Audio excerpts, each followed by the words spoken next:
여러분 그거 아시나요? 중국에서 월급 90만 원은 꽤 괜찮은 금액입니다. 외곽 지역에서는 성공한 취업자라 불리기도 하죠. 하지만 한국에서는 알바만 해도 200만 원 넘게 번다고 합니다. 일본보다 높은 월급. 그게 정말 사실일까요? 중국 여성이 한국에 취업 후 경험한 문화적 충격과 가치관의 변화, 인간의 존엄성에 대한 새로운 깨달음까지 한국을 경험 후 모든 게 변했다고 하는데요. 도대체 그녀는 한국에서 무슨 일이 있었던 것일까요? 그녀가 경험한 한국의 이야기 지금 시작합니다. 그 전에 구독과 좋아요 눌러주시면 영상을 제작하는 데 있어 큰 힘이 됩니다. 안녕하세요. 저는 중국 충칭시 외곽 농촌 출신 왕메이입니다. 그곳은 도시에서 한참 떨어진 작은 마을로 많은 청년들이 더 나은 삶을 찾아 떠나는 곳이었습니다. 고등학교를 졸업한 후 저는 운이 좋게도 지역 전기제품 공장에 취직했습니다. 월급은 4,800위안, 한국 돈으로 약 90만 원 정도였죠. 고향에서는 이 정도면 꽤 괜찮은 월급이었습니다. 가족들은 제가 자랑스러웠고 이웃들도 부러워했습니다. 모두가 저를 성공한 청년이라 불렀죠. 하지만 그 시선이 오히려 저를 불편하게 했습니다. 마치 제 한계를 정해버리는 것 같았거든요. 메이야, 너는 정말 운이 좋구나. 우리 마을에서 그렇게 좋은 직장 구하기 쉽지 않은데.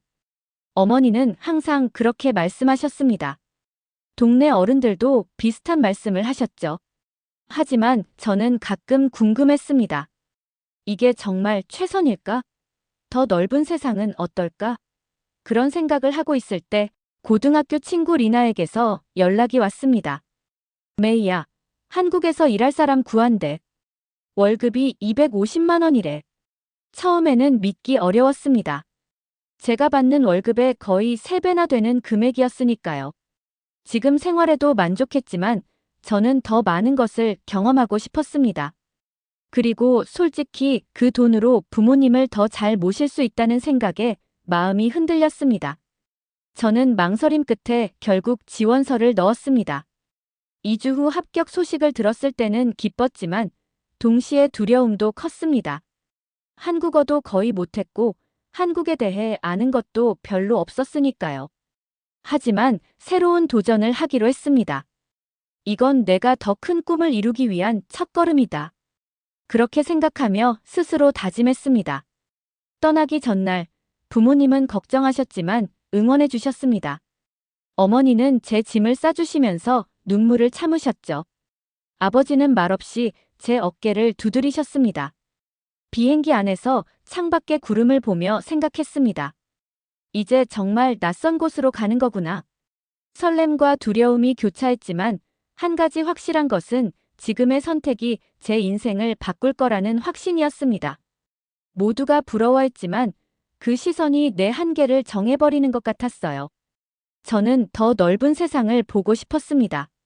그리고 그 세상은 제가 상상했던 것보다 훨씬 더 다양한 모습으로 저를 기다리고 있었습니다. 인천공항에 도착한 순간부터 모든 것이 낯설었습니다. 깨끗한 공항, 정리된 도로, 질서 있게 움직이는 사람들. 중국과 비슷하면서도 달랐습니다. 회사에서 보낸 직원이 저를 맞이해 숙소로 안내했습니다. 가는 동안 창밖으로 보이는 한국의 모습에 설렜습니다. 고층 빌딩들, 정돈된 도로, 깔끔한 가로수. 머릿속으로 그렸던 한국의 모습과 비슷했습니다. 그런데 숙소에 도착하자 첫 번째 실망했습니다. 상상했던 모던한 아파트가 아닌 낮은 건물의 반지하 방이었기 때문입니다. 방 안으로 들어서자 작은 창문으로 사람들의 발만 보였습니다. 가슴이 내려앉았습니다. 이건 제가 상상했던 한국의 모습이 아니었습니다. 이건 아파트가 아니잖아요. 설명에는 아파트라고 했는데 말이에요.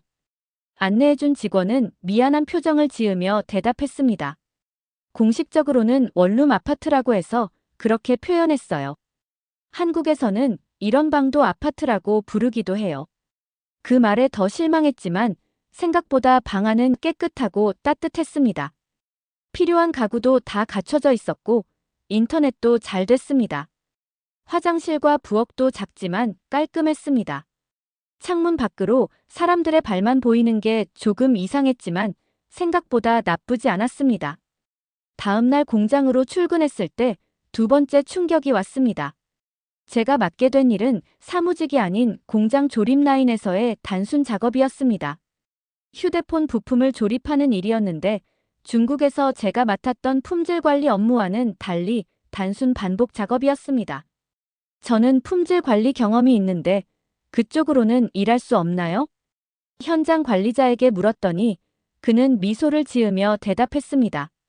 처음에는 모두 기본부터 시작해요.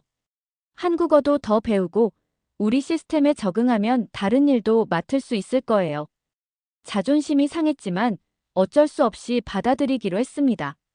그렇게 첫날 일을 마치고 숙소로 돌아오는 길에 같은 공장에서 일하는 린웨이를 만났습니다. 린웨이는 저보다 2년 먼저 한국에 와서 일하고 있던 중국 여성이었습니다. 처음엔 다 그래. 나도 처음에는 실망했어. 하지만 여기선 기본부터 배워야 해. 모든 걸 겪어봐야 진짜 한국을 알 수 있어. 린웨이의 말이 위로가 됐습니다. 그리고 그녀의 말대로 기대치를 낮추면 행복해진다는 걸 조금씩 이해하기 시작했습니다. 숙소에 돌아와 창밖을 바라보며 생각했습니다. 내가 상상한 한국과 현실의 한국은 달랐지만 이미 여기까지 왔으니 한번 열심히 해보자고요. 그날 밤 부모님께 전화드렸습니다. 모든 걸 솔직하게 말씀드리고 싶었지만 걱정하실까봐 좋은 방에서 지내고 있어요. 일도 배울 게 많아요. 라고 말씀드렸습니다. 솔직히 그때는 거짓말 같았지만 나중에 보니 그게 사실이 되더군요. 첫날의 충격과 실망감은 컸지만 생각해보니 저는 이미 큰 도전을 시작한 것이었습니다. 낯선 나라, 낯선 언어, 낯선 사람들 속에서 새로운 삶을 시작한 것이니까요. 이 모든 게 쉬울 리 없었습니다. 하지만 제가 기대했던 것과 현실 사이의 괴리를 받아들이고 나니 오히려 마음이 가벼워졌습니다. 이제 돌아갈 수는 없었으니 최선을 다해 적응하기로 마음먹었습니다. 한국 생활 한 달 차가 되었습니다. 공장 일은 단순했지만 규칙적이었고 점심시간과 휴식시간이 정확히 지켜졌습니다. 중국에서는 바쁠 때면 쉬는 시간도 제대로 못 가질 때가 많았는데 여기서는 그런 일이 없었습니다. 오전 10시와 오후 3시 정확하게 15분씩 쉬는 시간이 주어졌고 점심시간도 1시간으로 넉넉했습니다. 처음에는 혼자 밥을 먹고 쉬는 시간도 혼자 보냈습니다. 언어 장벽 때문에 다른 사람들과 어울리기 어려웠거든요.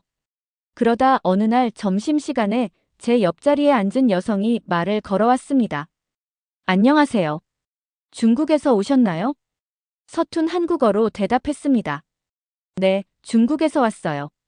그녀는 베트남에서 온 응우엔이었습니다. 한국에 온 지 1년 반 되었다고 했습니다.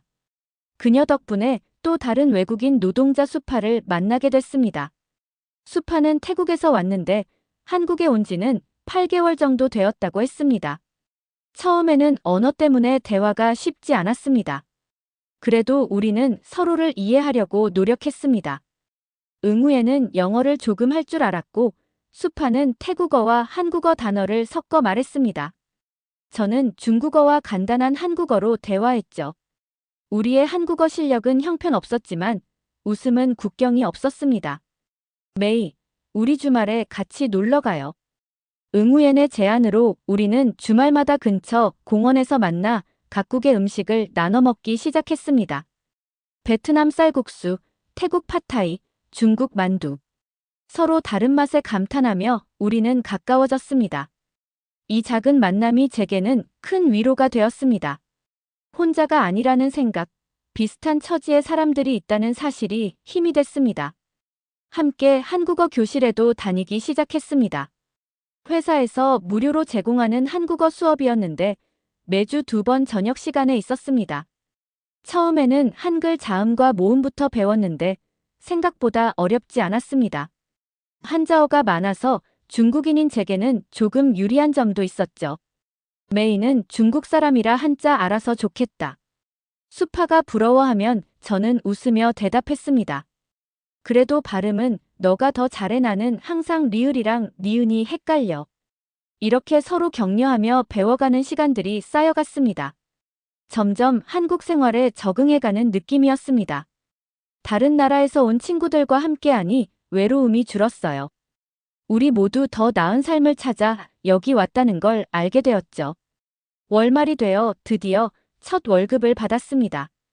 통장에 찍힌 금액은 179만 원. 약속했던 250만 원보다는 적었지만 세금과 보험료, 숙소비 등이 공제되어서 그렇다고 했습니다. 그래도 중국에서 받던 90만 원보다는 훨씬 많은 금액이었습니다. 기분이 좋아 친구들과 함께 맛있는 삼겹살을 먹으러 갔습니다. 처음 먹어보는 한국식 바비큐는 정말 맛있었습니다. 특히 구운 삼겹살을 상추에 싸서 먹는 방식이 새롭고 재미있었습니다. 수파는 매운 고추장을 너무 많이 넣어서 얼굴이 빨개지기도 했습니다. 웃고 떠들며 첫 월급의 기쁨을 나눴습니다. 우리 모두 고향을 떠나 이국 땅에서 새 출발을 한 동지 같은 느낌이었습니다. 첫 월급으로 뭐 살 거야? 응우엔의 질문에 저는 망설임 없이 대답했습니다. 부모님께 절반은 보내고 나머지는 모아둘 거야. 나중에 더 좋은 곳으로 이사 가고 싶어. 이렇게 한국 생활 첫 달이 지나갔습니다. 기대와 현실 사이에 괴리는 있었지만 새로운 친구들과 함께하면서 조금씩 적응해 나가고 있었습니다. 그리고 무엇보다 제 통장에 들어온 첫 월급은 앞으로의 여정에 대한 희망을 주었습니다. 아직은 낯설고 어색했지만 이 모든 경험이 저를 성장시키고 있다는 걸 느꼈습니다. 삼겹살집에서 기분 좋게 식사를 하는데 옆 테이블에 한국 대학생들이 앉았습니다. 그중 한 명이 방학 아르바이트 이야기를 하고 있었습니다. 이번 방학에 편의점 알바하면서 200만 원 넘게 벌었어. 밤 시간대가 시급이 높아서 좋더라. 그 말을 듣는 순간 입에 넣으려던 고기가 멈춰버렸습니다. 편의점 아르바이트로 200만 원 넘게. 저는 공장에서 한 달 내내 일하고 179만 원을 받았는데 대학생 아르바이트가 저보다 더 많이 번다니요. 갑자기 자존심이 상했습니다. 린웨이가 제 표정 변화를 눈치챘는지 작은 목소리로 말했습니다. 맞아. 한국은 학생 아르바이트도 많이 벌어. 일본보다 임금이 높대. 놀라지 마. 더 충격적인 건 그 학생들의 대화였습니다. 그들에게 200만 원은 용돈 수준으로 보였습니다. 부모님께 생활비를 받으면서 추가로 번 돈이라고 했죠. 저는 생계를 위해 고향을 떠나 낯선 나라에서 일하고 있는데 이 나라의 학생들은 방학 동안 아르바이트로 제 월급보다 더 많이 벌고 있었습니다. 식사를 마치고 숙소로 돌아오는 길, 편의점을 지나치며 안에서 일하는 아르바이트생을 바라봤습니다. 대학생처럼 보이는 그 아르바이트생이 갑자기 부러워졌습니다.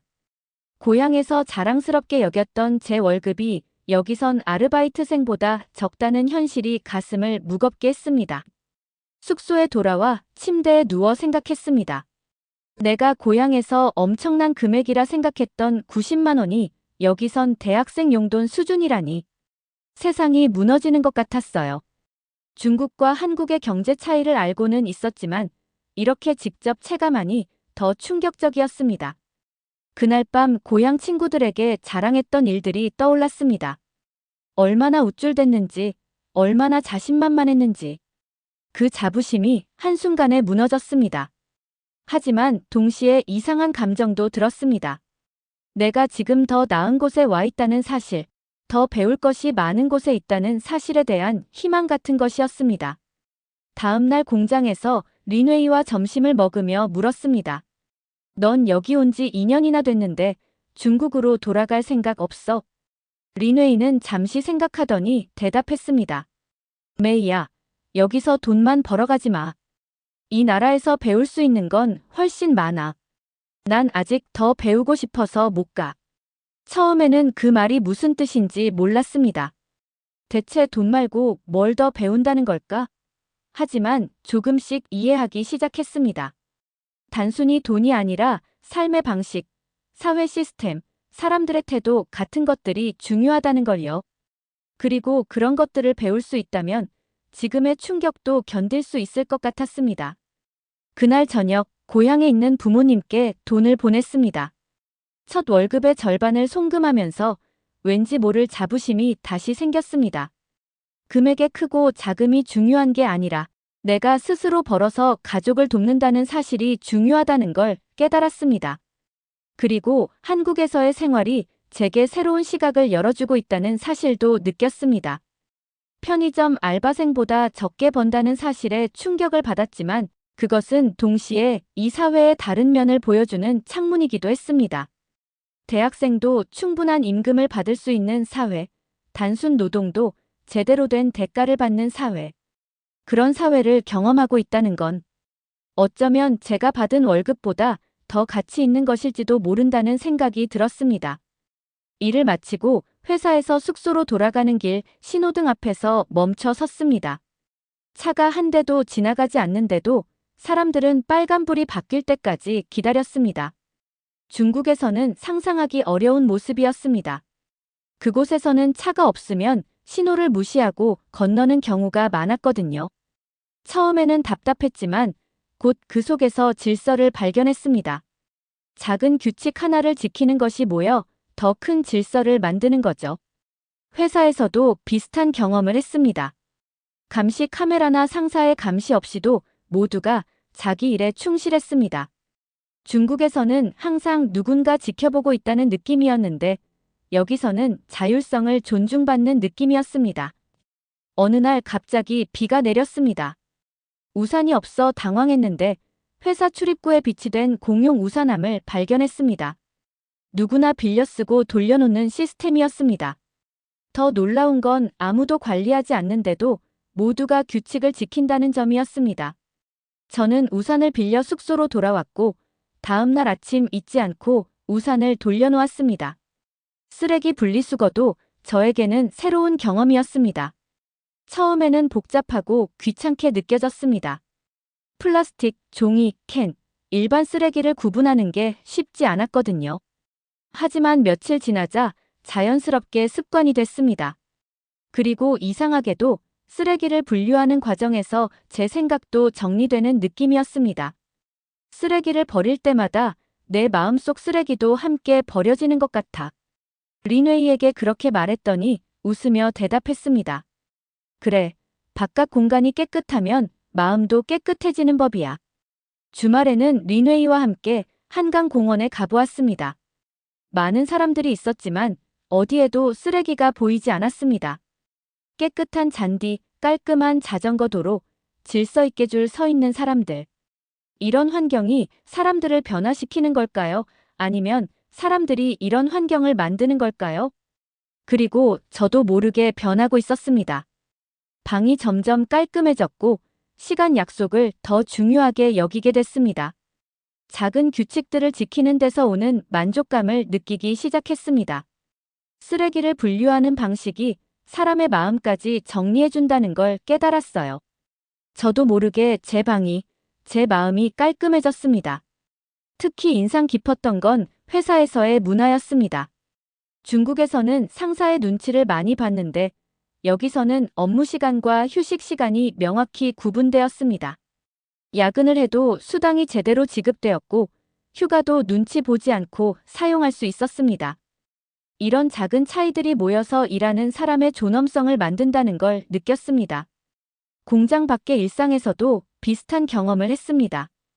버스를 타면 노약자에게 자리를 양보하는 모습, 식당에서 자신의 자리를 깨끗이 정리하고 가는 모습, 길에서 마주치면 서로 피해주는 작은 배려.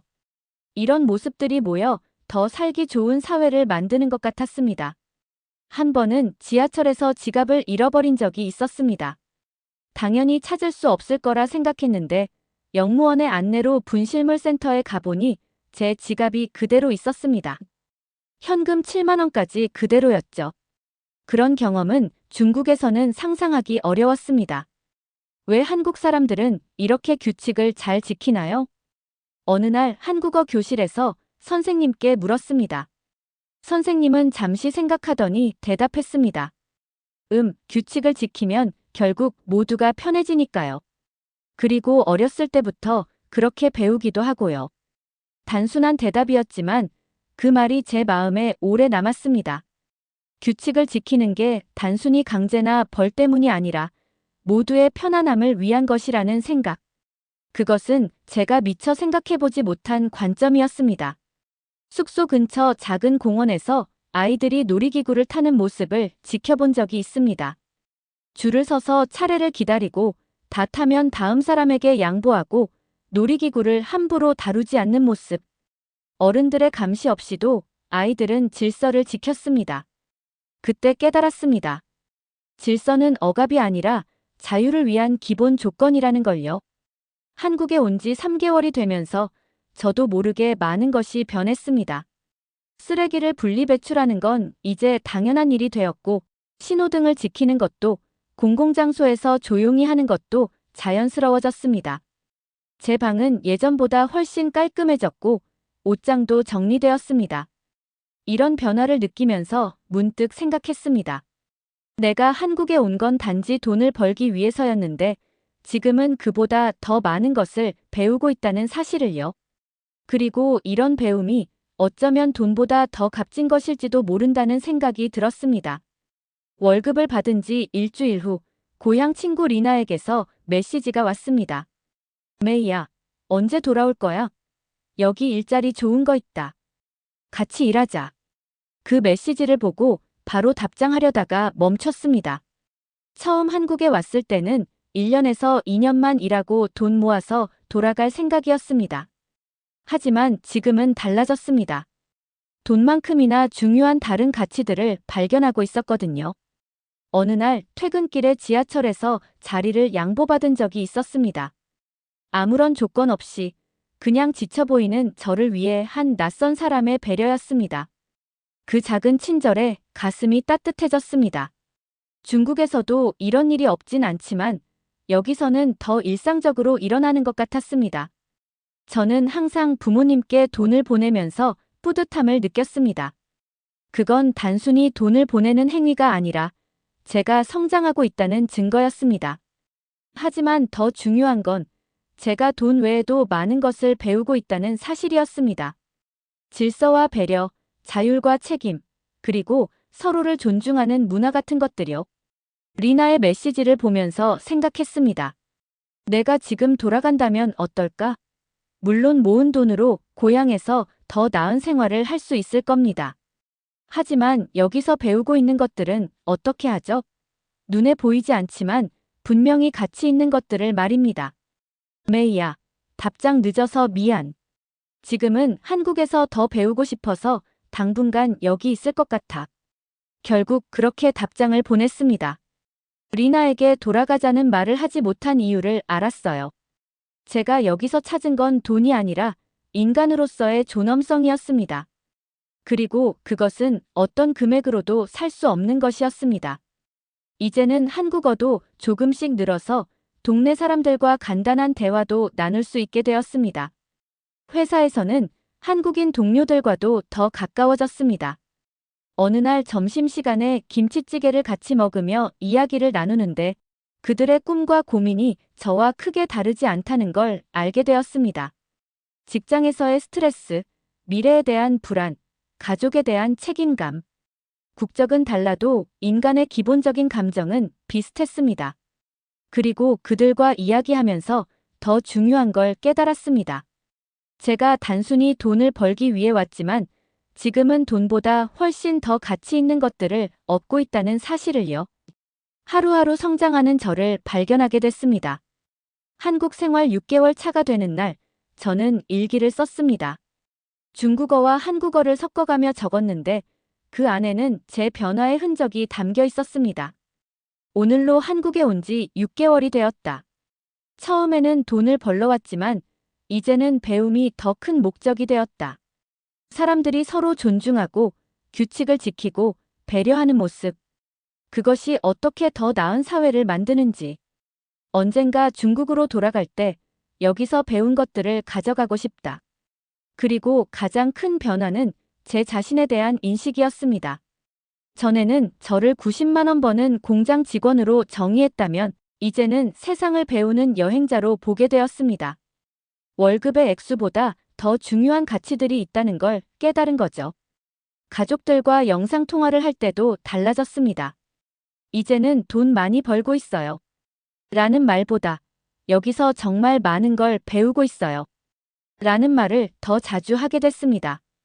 부모님은 처음에는 이해하지 못하셨지만 제 목소리에서 진심이 느껴지셨는지 점차 응원해 주셨습니다. 메이야, 내가 행복하다면 그게 가장 중요한 거야. 어머니의 그 말씀이 제게는 큰 위로가 되었습니다. 돈보다 더 중요한 건 내 삶의 의미와 행복이라는 걸 가족도 인정해주는 듯 했습니다. 어느 날 아침, 심한 복통으로 일어났습니다. 처음엔 참았지만 점점 심해져서 결국 병원에 가기로 했습니다. 중국에 있을 때는 아프면 참거나 약을 사 먹었지 병원에 가는 건 정말 큰일이 있을 때뿐이었습니다. 비용이 너무 많이 들었기 때문이죠. 린웨이의 도움으로 근처 병원에 갔습니다. 접수 후 금방 의사를 만날 수 있었고 검사와 진료가 신속하게 이루어졌습니다. 급성 위염이라는 진단을 받고 약을 처방받았는데 놀라운 건 비용이었습니다. 보험 카드를 보여주자 진료비가 크게 줄었습니다. 전체 비용이 3만 원도 안 됐습니다. 이게 어떻게 가능한 거죠? 간호사에게 물었더니 국민건강보험 시스템 덕분이라고 설명해 주었습니다. 모든 노동자가 가입하는 보험이라 저 같은 외국인 노동자도 혜택을 받을 수 있다고요. 중국에서 같은 치료를 받았다면 몇 배의 비용이 들었을 겁니다. 회사로 돌아와 사무실에서 일하는 한국인 회계사 지영을 만났습니다. 그녀에게 병원 경험을 이야기했더니 한국의 사회보장제도에 대해 더 자세히 설명해 주었습니다. 국민건강보험뿐만 아니라 국민연금, 고용보험, 산재보험 등 다양한 제도가 있다고 했습니다. 메이 씨, 우리나라는 못 사는 나라였어요. 60년대, 70년대만 해도 정말 가난했죠. 하지만 빠르게 발전하면서 이런 제도들도 함께 발전시켜 왔어요. 물론 아직 부족한 점도 많지만요. 지영의 말을 들으며 중국과 비교하게 됐습니다. 중국도 빠르게 발전하고 있지만 사회 안전망은 아직 부족한 부분이 많습니다. 중국에서는 병원에 가는 것이 큰 결심이었는데 여기서는 당연한 권리였어요. 이게 진짜 발전이구나 싶었습니다. 의료 시스템 외에도 여러 가지 사회 시스템에 감탄했습니다. 공공도서관에서는 무료로 책을 빌릴 수 있고 공원과 체육시설도 누구나 이용할 수 있었습니다. 심지어 취미 생활을 위한 다양한 프로그램도 저렴한 가격에 제공됐습니다. 주말에 응우옌과 함께 동네 문화센터에 가본 적이 있습니다. 그곳에서는 한국어 교실, 요리 교실, 컴퓨터 교실 등 다양한 프로그램이 있었고 외국인 노동자도 참여할 수 있었습니다. 우리는 한국 요리 교실에 등록했는데 참가비가 거의 무료에 가까웠습니다. 이런 건 우리나라에서는 상상도 못해요. 응우옌이 말했습니다. 저도 동의했습니다. 사회가 구성원들의 성장과 행복을 위해 이렇게 투자한다는 건 정말 놀라운 일이었습니다. 또 한 가지 놀라웠던 건 대중교통 시스템이었습니다. 버스와 지하철이 정확한 시간에 운행되고 어디든 쉽게 갈 수 있었습니다. 교통카드 하나로 모든 대중교통을 이용할 수 있다는 것도 편리했습니다. 특히 지하철역의 깨끗함과 안전함에 감탄했습니다. 한 번은 지하철에서 노약자석에 앉아 있다가 할머니께 자리를 양보한 적이 있습니다. 그런데 할머니가 제게 사탕을 건네시며 고마워요 라고 하셨습니다. 그 작은 사탕 하나가 왜 그렇게 감동적이었는지 모르겠습니다. 아마도 서로 모르는 사람들 사이에서도 인간적인 따뜻함이 통한다는 느낌 때문이었을 겁니다. 이런 경험들이 모여 저는 사회 시스템이 단순히 행정적인 것이 아니라 사람들의 삶과 가치관에 깊은 영향을 미친다는 걸 깨달았습니다.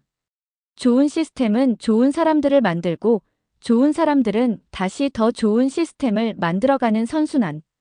그것이 제가 한국에서 발견한 중요한 교훈 중 하나였습니다. 한국 생활 1년, 많은 것이 변했습니다. 제 한국어 실력은 크게 향상되어 이제는 간단한 책도 읽을 수 있게 되었고 회사에서도 더 중요한 일을 맡게 되었습니다. 월급도 처음보다 조금 올랐습니다. 하지만 가장 큰 변화는 제 안에서 일어났습니다. 처음 한국에 왔을 때는 돈을 많이 벌어서 성공한 사람으로 돌아가겠다는 꿈이 있었습니다. 그런데 지금은 성공의 의미가 달라졌습니다. 단순히 돈을 많이 버는 것이 아니라 인간으로서 성장하고 더 나은 사람이 되는 것. 그것이 제게는 진정한 성공이 되었습니다. 린웨이가 중국으로 돌아가기로 결정했을 때 저는 깜짝 놀랐습니다. 그녀는 3년 동안 한국에서 일하며 상당한 돈을 모았고 이제 고향에서 작은 가게를 열 계획이라고 했습니다. 저는 솔직한 마음을 털어놓았습니다. 나는 조금 더 한국에서 배우고 싶어. 린웨이는 저를 이해한다는 듯 미소 지었습니다. 나도 처음엔 그저 돈만 벌러 왔는데 생각보다 많은 걸 배웠어. 그리고 이제는 그걸 내 나라에 가져가고 싶어. 그 말을 듣고 생각했습니다. 우리가 여기서 배운 것들, 질서와 배려, 시스템과 규칙의 중요성 같은 것들, 그것들을 다시 우리 고향으로 가져간다면 어떨까? 작은 변화일지라도 그것이 모여 더 큰 변화를 만들 수 있지 않을까? 어느 주말, 한강공원에 혼자 나가 앉아 있었습니다. 잔잔한 강물을 바라보며 1년 전 처음 한국에 왔을 때의 제 모습을 떠올렸습니다. 그때 저는 90만 원이라는 월급에 자부심을 느끼며 주변의 인정을 바라던 사람이었습니다. 하지만 지금의 저는 달라졌습니다. 이제는 돈의 액수보다 어떻게 살아갈 것인가에 더 관심이 생겼습니다. 자존심은 더 이상 남들과의 비교에서 오는 게 아니라 내가 옳다고 믿는 가치를 실천하는 데서 오는 것임을 알게 되었습니다. 그리고 진정한 성공은 통장 잔고가 아니라 얼마나 인간답게 살아가느냐에 달려있다는 걸 깨달았습니다. 수파와 응우엔과 함께 작은 파티를 열었습니다. 각자의 나라 음식을 준비해 함께 나누며 한국에서의 경험과 앞으로의 계획에 대해 이야기했습니다. 수파는 내년에 태국으로 돌아갈 예정이었고 응우엔은 저처럼 조금 더 한국에 남기로 했습니다. 우리 모두 각자의 나라로 돌아가도 여기서의 추억은 잊지 말자. 수파의 말에 우리 모두 공감했습니다. 비록 다른 나라에서 왔지만 우리는 이곳에서 비슷한 경험을 하며 서로를 이해하게 되었습니다. 국적은 달라도 우리의 꿈과 희망은 크게 다르지 않았습니다. 앞으로 어떻게 될지 모릅니다. 저도 언젠가는 중국으로 돌아갈 테고 다시 새로운 시작을 하게 될 겁니다. 하지만 한 가지 확실한 건 제가 한국에서 발견한 진짜 부는 통장 잔고가 아니라 사람을 사람답게 만드는 질서와 존중이었다는 사실입니다. 그리고 이 깨달음은 어떤 금액보다도 값진 것이었습니다. 처음에는 단순히 돈을 벌러 온 이국 땅에서 저는 예상치 못한 보물을 발견한 셈이었습니다. 인간으로서의 존엄성, 서로를 배려하는 마음, 그리고 더 나은 사회를 만들어가는 작은 실천들의 가치. 이것이 제가 한국에서 얻은 진정한 성공이었습니다. 이제 제 꿈은 달라졌습니다. 단순히 돈을 많이 버는 것이 아니라 어디서든 인간답게 살아가는 것. 그리고 언젠가 고향으로 돌아간다면 여기서 배운 소중한 가치들을 함께 가져가는 것. 그것이 바로 제가 앞으로 이루고 싶은 진정한 성공의 의미입니다. 오늘의 이야기 어떠셨나요? 여러분의 생각이나 경험을 댓글에 남겨주세요. 이 영상이 마음에 드셨다면 구독과 좋아요 부탁드릴게요. 다음 영상에서 만나요. 감사합니다.